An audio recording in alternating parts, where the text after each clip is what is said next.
Bon, je me suis dit qu'on allait parler de numéro 9 aujourd'hui. Donc j'étais obligé de porter un maillot d'un vrai numéro 9. Mais il va y avoir aussi des problèmes dans cette vidéo. Et salam le monde, c'est Hakimba aussi, j'espère que vous allez bien. Les amis, on se retrouve pour évoquer un sujet, les gars, qui a été évoqué d'ailleurs hier, un peu en live.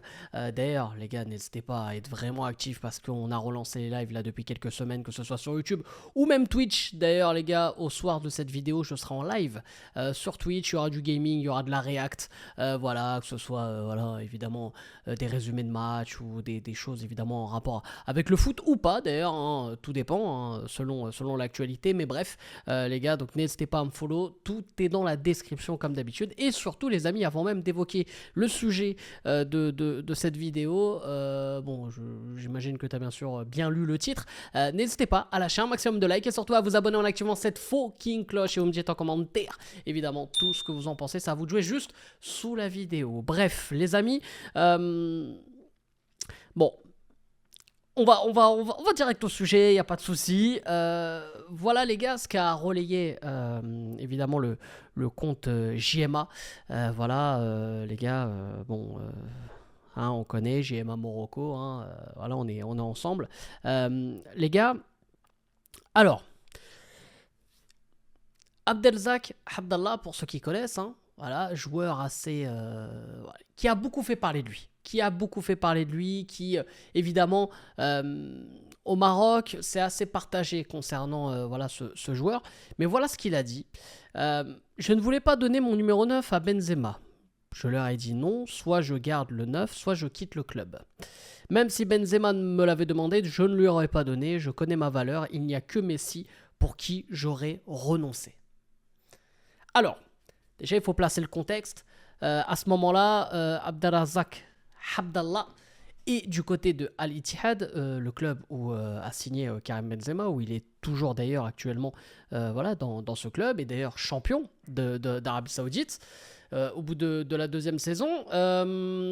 Alors, oui, parce que je sais que cette vidéo va poser des problèmes pour certains. Il y en a peut-être qui vont pas comprendre ou qui vont pas vouloir chercher à comprendre, ou peut-être qui n'auront pas la capacité de comprendre. Bref, moi les gars, cette déclaration, elle me choque. Pourquoi?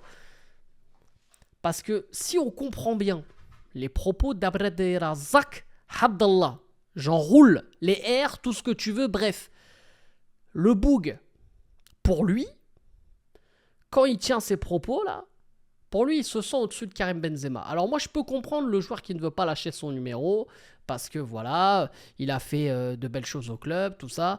Si on peut regarder même les statistiques de Abdallah, on parle quand même d'un joueur qui, évidemment, du côté de l'Arabie Saoudite, depuis de nombreuses années maintenant, performe. Ça, je dis pas le contraire. C'est même pour ça qu'il y a même une période où on le réclamait au Maroc. Il est venu à la Coupe du Monde 2022. Bon, ça n'a pas été terrible, ça a été même très limité. Mais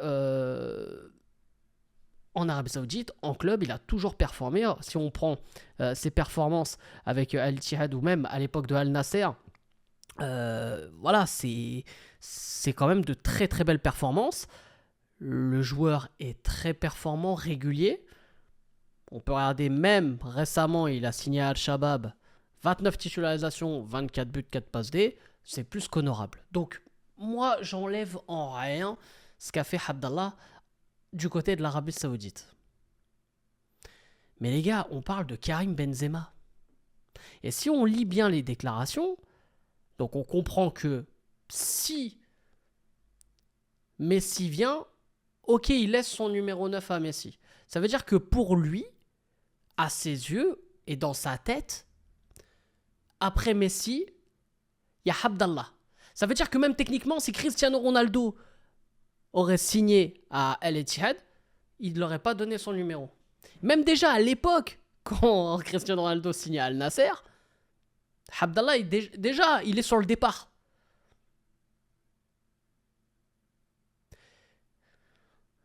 Donc, moi, je veux pas. Évidemment, il y a le côté marocain, Il y en a qui vont commencer à mélanger sur le côté, ouais, c'est parce que Benzema il est algérien. Eh les gars, moi je parle que de football là. Je parle même pas de pays ou quoi. Je parle que de football. Moi les gars là, c'est que du ballon rond là dont on parle. Et honnêtement, je vais parler vraiment aux Marocains du coup, mais honnêtement les frères, vous allez me dire que Abdallah n'a rien à envier à Benzema. Ça veut dire que Abdallah est au-dessus de Karim Benzema. Alors, soit, comme j'ai dit encore, il a les stats qui parlent pour lui en Arabie Saoudite. Mais alors pourquoi le mec n'a jamais performé au niveau international? Pourquoi le mec, il s'est pas dit pourquoi pas faire un gros test en Europe? Alors il a joué dans ses débuts du côté du Danemark, ok, mais il aurait pu quand même tenter sa chance à un moment donné. Voilà, il aurait pu tenter, je sais pas, l'Angleterre, l'Espagne, l'Italie, bref, peu importe. Pourquoi?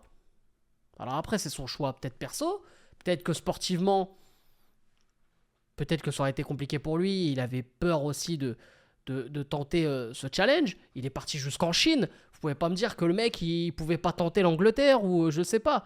Alors oui, il est parti en Chine, Arabie Saoudite, parce que il est bien, on va pas faire les mecs naïfs ou quoi, on sait comment ça fonctionne, et là-dessus, il n'y a pas de souci. Après, il y a peut-être aussi un point de vue culturel, ok, ça aussi, évidemment, on respecte. Mais là, si on revient au débat initial, les mecs, on parle de Karim Benzema qui vient d'être Ballon d'Or, qui a soulevé l'Europe à lui tout seul. Et genre, Abdallah, il peut pas avoir un peu de classe en disant vas-y, je te laisse mon numéro 9. Voilà, c'est pas les gars, c'est pas être comment dire, c'est pas être soumis ou c'est pas ne pas se respecter de pas donner son numéro. Ça, on peut avoir de la classe. On peut se dire voilà, je respecte le joueur, je respecte le parcours et Benzema il va te le rendre ce respect. Mais on a senti même les petites frictions, il y avait eu pas mal d'histoires autour de Abdallah Benzema, notamment l'histoire d'un penalty aussi. Al-Shabaab, pareil, quand il est parti, il s'est embrouillé, je crois c'est avec Carrasco, pour un penalty. Non mais les mecs. Et pourquoi en équipe nationale ça a jamais fonctionné? Parce que c'est aussi une tête brûlée. Alors moi je veux bien les gars. Le côté ouais, marocain, mais à un moment donné il faut être objectif et honnête. Ce mec là c'est le fou du bus. Ce mec là c'est le fou du bus. Moi je reprends ses déclarations.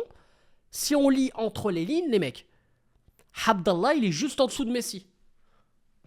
Voilà. Donc en fait, nous on savait pas en fait depuis des années que le duel c'était pas Messi CR7, c'était Messi Abdallah. On savait pas nous. Nous on savait pas les frères, on savait pas. Ah mais sérieusement les gars, oui je troll un peu, mais les gars, quand j'en ai parlé là sur les réseaux, TikTok, etc. Il y en a qui me sont tombés dessus. Ah non mais tu manques de respect à Abdallah. Mais non les gars, c'est lui qui se compare l'un d'un coup. Alors ok, on fait les comparaisons, vas-y, on fait les petits bilans, on voit ce que ça donne. Les gars, déjà le mec il a un ballon d'or. Déjà, tu peux même pas venir parler frérot, il a un ballon d'or. Tu t'arrêtes là, tu peux mettre 90 buts à Al-Shabaab, j'en ai rien à foutre mon gars, le mec, l'autre il a un ballon d'or. Il a été décisif durant tous les matchs élimination directe avec le Real Madrid en Ligue des Champions. Qu'est-ce que tu veux venir parler? Parce que quand il fait ces déclarations-là, pour moi, c'est un manque de respect aussi pour Karim Benzema. Donc pour moi, il y a aussi ce côté, les gens qui voulaient m'attaquer sur le côté, ouais, c'est un manque de respect ce qu'a fait. En gros, ça aurait été un manque de respect si Abdallah aurait laissé son numéro. Non, ça, c'est la classe. C'est la classe, les mecs. Mais bon, après, moi, je peux comprendre même pas. Parce que les gens qui veulent euh, m'attaquer un peu par rapport à ce côté-là. Ouais, tu vas pas défendre un Marocain, tu vas défendre un autre joueur, tout ça. Mais les gars, là, c'est même pas le côté attaque ou quoi. C'est juste que moi, je trouve ça fou de faire ce genre de déclaration. Parce que, encore une fois, pour moi, c'est son image qui va s'entacher. Et ça fait le côté un peu haineux et gris. Tu vois? Alors que le mec, il fait une très belle carrière. Le mec, il fait une carrière plus qu'honorable, en fait. Je vous ai montré ses stats tout à l'heure. Le mec, il a une trentaine de buts pratiquement chaque saison. Au moins une vingtaine. Il a au moins 25 buts par saison. Mais c'est énorme. Le mec, c'est un buteur de fou. Au Moyen-Orient, c'est l'un des numéros 1. Là-dessus, je peux rien dire. Mais justement, pourquoi tu fais ça? Ça veut dire, c'est comme si, tu vois, c'est le mec... Ouais, il y a un peu de jalousie, tu vois. Il y a un peu ce côté, voilà, aigri jalousie. Et moi, je trouve ça dommage. Je trouve ça dommage. Parce que Abdallah, en plus, c'est pas la première fois qu'il a des propos toujours un peu. Voilà, on le sait, avec le Maroc, ça a jamais été facile pour lui aussi, avec l'équipe nationale. Voilà, moi, je trouve ça un peu dommage. Et du coup, moi, pour moi, ça le rend plus ridicule qu'autre chose. Après, encore une fois, ça ne reste que mon avis. En tout cas, sur ce, les amis, n'hésitez pas, comme d'habitude, à lâcher un maximum de likes et à vous abonner en activant cette fucking cloche. Et bien sûr, vous me dites en commentaire tout ce que vous avez pensé. Et surtout, les frérots, commentez. Juste sous la vidéo. Surtout pour le référencement, tu connais. Voilà, tu lâches des emojis, tu lâches ce que tu veux. Bref, c'est à toi de jouer juste sous la vidéo. Sur ce, c'était Hagim pas possible. Je vous aime, je vous laisse. Et bien sûr, les frérots, dis-moi Maghreb. Et allez le foot. Et bon, allez, tu vois, t'as capté, il y a un petit tunnel entre le Brésil et le Maroc. On le sait, un jour ils vont le dire, un jour ils vont le dire. Donc, viva le Brasil! Je te fais la bise.